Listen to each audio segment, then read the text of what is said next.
This isn't a deal. This isn't one of those. It was basically getting a comfort level of our idea about where the country is headed and where it ought to go. House Speaker Paul Ryan explaining his decision to finally endorse Donald Trump for president. And it's time now for our Sunday group. Fox News senior political analyst Brit Hume and Gearan of the Washington Post.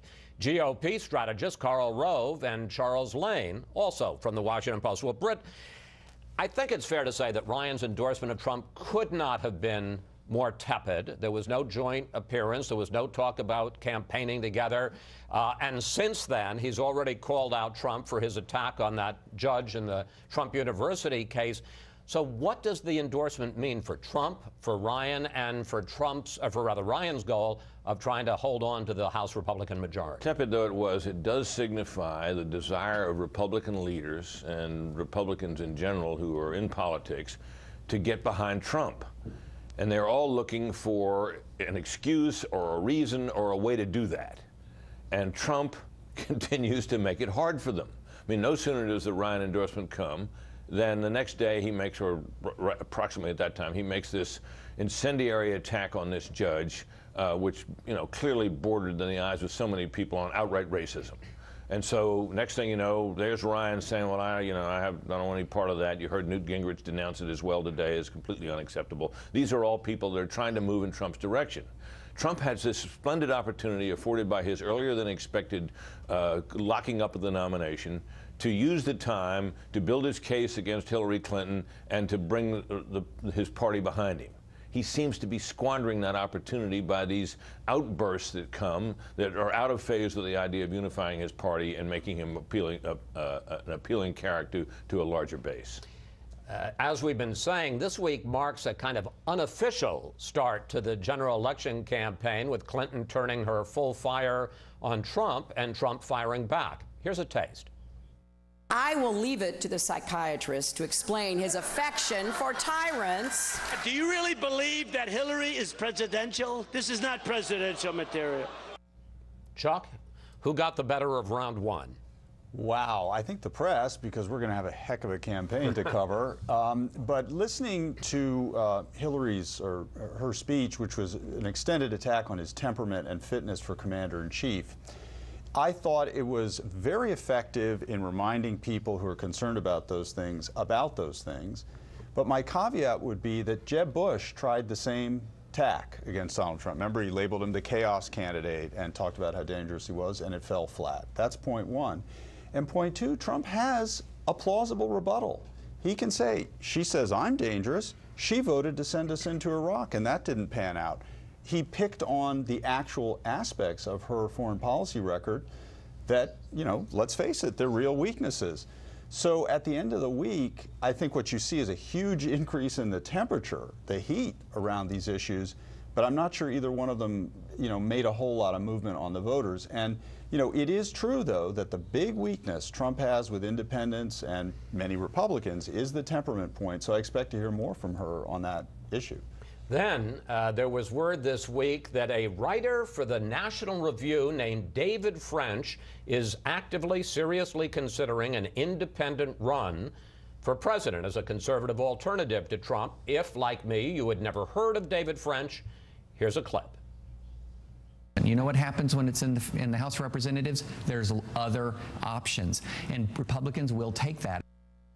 We ask you for questions for the panel, and we got a bunch like these on Facebook from Lily Elizabeth. She writes, is French willing to take responsibility for Hillary or a socialist winning the election and sealing our fate for further decline of our nation? That's not a patriot. Karl, who is David French, and how do you answer Lily? Well, from all reports, he's a wonderful human being. He volunteered for service in Iraq. So you don't know who he is either? Well, I've read him over the years. He writes for National Review. He's a lawyer in Tennessee, constitutional scholar, joined the military in his 30s in order to serve in Iraq, and by all accounts is a wonderful human being. But this is with all due respect to him, this is ridiculous.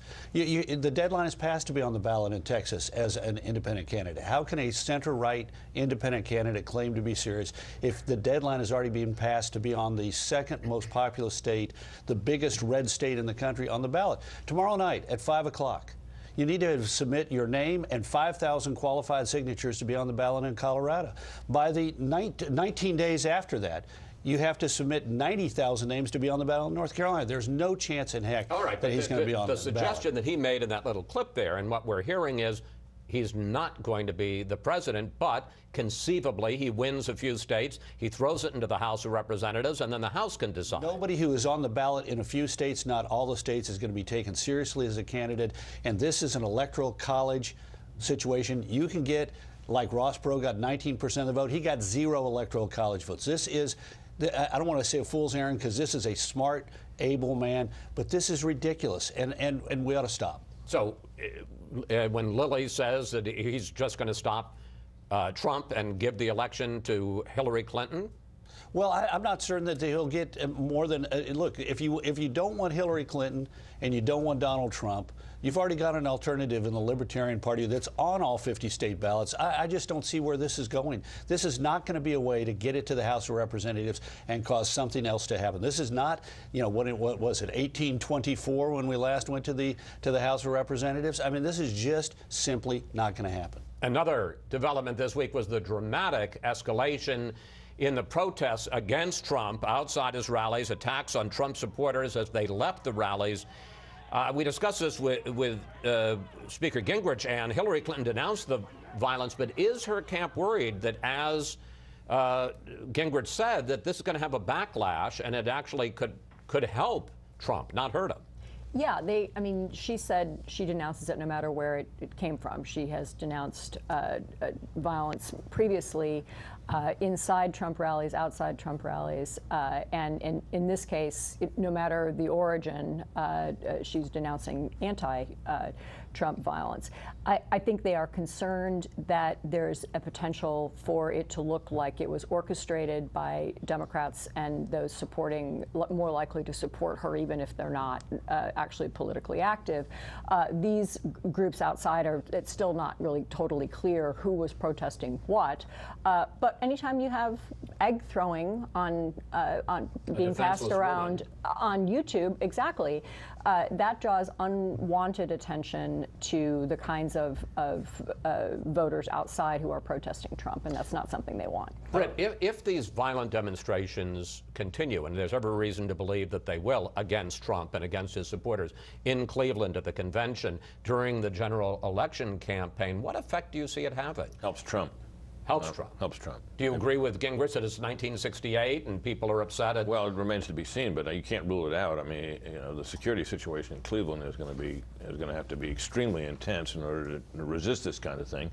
And I think, you know, the more it's so ugly and it's so unacceptable, and it's such a turnoff to people that it, you know, to the extent that it helps Trump. Now, it may make some people look at him and say, look at the kind of stuff this guy stirs up, but those are the kinds of people that, if they think that way about it, they were never going to vote for Trump anyway. So I think on balance it helps him, although I'm not sure how big a factor it is. Final word, Karl? It does make him a sympathetic figure, and I would recommend that the New York Times get somebody who's conversant in conversational Spanish, because the title of this event on Facebook, they translate it as "Tell Donald Trump to go to hell." Well, let me just tell you, having been in a couple of bar rooms in South Texas, what the name of this is far more offensive than simply telling Donald Trump to go to hell. I'd recommend next time the New York Times, before they reprint the name of the rally in Spanish on their front page, they check and make certain what they've just printed on the front page. Are you suggesting it was not all the news that's fit to print? Although it's a heck of a lot less fit to print than you could ever imagine. All right, back.